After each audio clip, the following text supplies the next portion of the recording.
Hello नमस्कार, स्वागत अभिनंदन आप सभी का। दोस्तों आज के इस वीडियोस में हम लोग बीए सेकंड ईयर की पॉलिटिकल साइंस का फर्स्ट पेपर को लेकर मोस्ट इंपोर्टेंट क्वेश्चंस को लेकर डिस्कशन करने वाले हैं। दोस्तों जयनारायण व्यास विश्वविद्यालय जोधपुर के एग्जाम अब जल्द से जल्द यानी कि दोस्तों आपके अप्रैल महीने में होने के चांस बनते हैं। इससे आगे नहीं जाने चाहिए और आपके दोस्तों चाहे चुनाव आए या फिर बीच में रुके कैसे भी हो, लेकिन आपकी यूनिवर्सिटी के जो एग्जाम है वो तो होने तय है।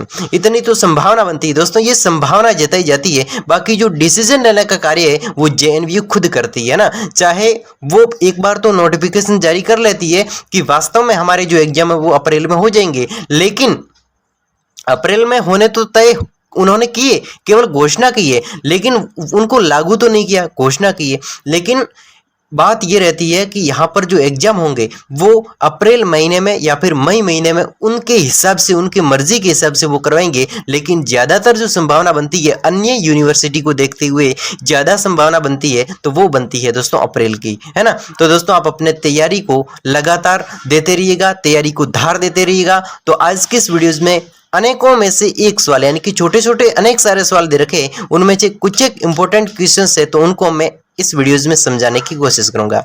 तो चलिए वीडियोस को स्टार्ट करते हैं।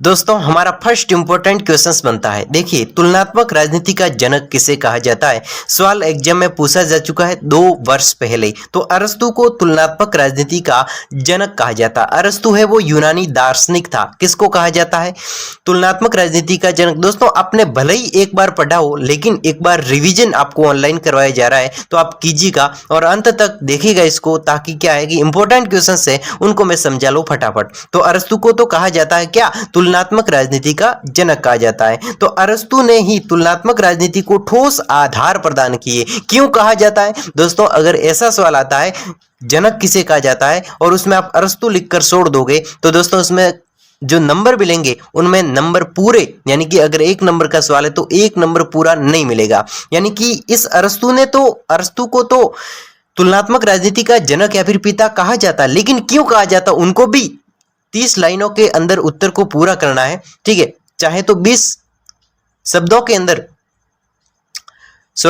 अंदर लाइन इसको पूरा करना है। तो दोस्तों आप अरस्तु लिखकर छोड़ोगे तो दोस्तों पूरे नंबर नहीं मिलने वाले। इसलिए दोस्तों जो पीछे की जो इसके कारण है कि तुलनात्मक राजनीति को अरस्तु ने क्या किए, ठोस आधार प्रदान किए, तथा अरस्तु ने जिन समस्याओं का तुलनात्मक विश्लेषण से अध्ययन किया, जिन पद्धतियों का राजनीतिक अध्ययन में प्रयोग किए, वे आज भी तुलनात्मक राजनीति में प्रचलित है। यानी कि तुलनात्मक राजनीति में जिन पद्धतियों का अरस्तु ने प्रयोग किया, जिन तुलनात्मक राजनीति में उन्होंने अलग अलग क्षेत्रों में तुलनात्मक राजनीति का जो विश्लेषण किया तो उन्हीं को आधार बना और वे भी आज भी तुलनात्मक राजनीति में प्रचलित है। तो इसीलिए इसको क्या कहा जाता है, तुलनात्मक राजनीति का जनक कहा जाता है। तो इस प्रकार से आप उत्तर लिखोगे तब जाके आपको अच्छा अंक मिलेगा। दोस्तों अगला इंपॉर्टेंट क्वेश्चन है तुलनात्मक राजनीति की परिभाषा, लेकिन ये आप खुद पढ़ना और खुद अच्छे तरीके से व्यवस्थित तरीके से याद करके जाना। दोस्तों हमारा अगला इंपॉर्टेंट क्वेश्चंस बनता है, दोस्तों अनेकों में से एक, अनेक सारे सवाल दे रखे हैं, उनमें से मैं कुछ एक आपको छांट कर बता रहा हूं। देखिए अभ्रांतीय तुलनात्मक अध्ययन क्या है। अभ्रांतीय दोस्तों आपको ऐसा शब्द मिलेगा जो आपने नहीं सुना होगा और ऐसा शब्द मिलेगा जिसकी व्याख्या करनी भी थोड़ी मुश्किल होगी। तो अभ्रांतीय तुलनात्मक अध्ययन क्या है, इसको लेकर सवाल भी पूछा जा चुका है। तुलनात्मक राजनीति की अभ्रांतीय अवधारणा, दोस्तों ये अभ्रांतीय अवधारणा है वो एक प्रकार की तुलनात्मक राजनीति है, लेकिन अभ्रांतीय अवधारणा क्या है ये आपको सवाल पूछा जा रहा है। सवाल को समझना मुख्य बात होती है। तो चलिए दोस्तों आप वीडियोस को लाइक जरूर कीजिएगा। वीडियोस को लाइक करते हो तो यही दोस्तों हमें आगे की प्रेरणा वीडियोस बनाने की बनती है और आपके लिए यही वीडियोस बन रहे हैं तो दोस्तों आपका लाइक तो होना ही चाहिए, है ना।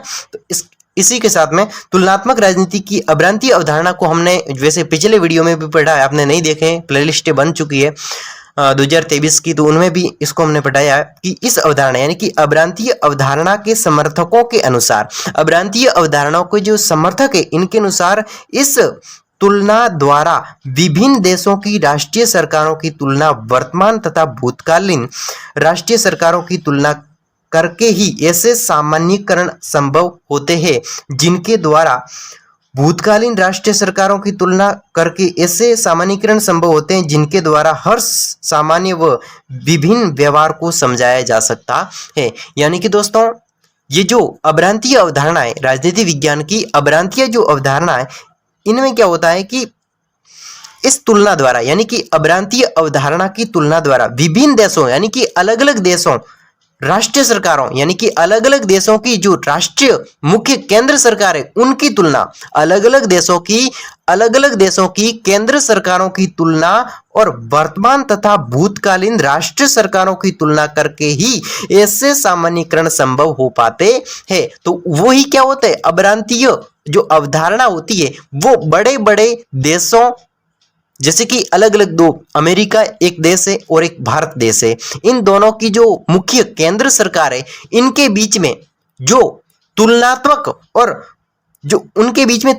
और वर्तमान तथा भूतकालीन राष्ट्रीय सरकारों की तुलना करके ऐसे सामान्यीकरण संभव होते हैं। इस प्रकार के दोनों देशों की सरकारें मिलकर एक ऐसे सामान्यीकरण, एक ऐसे मैनेजमेंट, ऐसी व्यवस्था को संभव बनाते हैं जिनके द्वारा हर सामान्य व विभिन्न व्यवहार को समझाया जा सकता है। यानी कि किसी भी प्रकार की समस्या हो, है ना, या फिर किसी भी प्रकार का अलग अलग व्यवहार हो, उनको समझाया जा सकता है। तो वही क्या होती है, अभ्रांतीय अवधारणा होती है। यानी कि अलग अलग देशों में अगर कोई वाद विवाद है तो उनको आपस में मुख्य केंद्र सरकारें दो देशों की वो मिलकर एक तुलनात्मक रूप से वर्तमान मुद्दे और जो बीत चुके हैं यानी कि भूतकालीन राष्ट्रीय सरकारें उनकी तुलना की जाती है और एक मैनेजमेंट सामान्यतः क्या किया जाता है, एक सामान्यीकरण किया जाता है। तो वही क्या होती है, अभ्रांतीय अवधारणा होती है। एक बार खुद भी पढ़ सकते हैं वीडियोस को रोककर ताकि समझ में आ सके।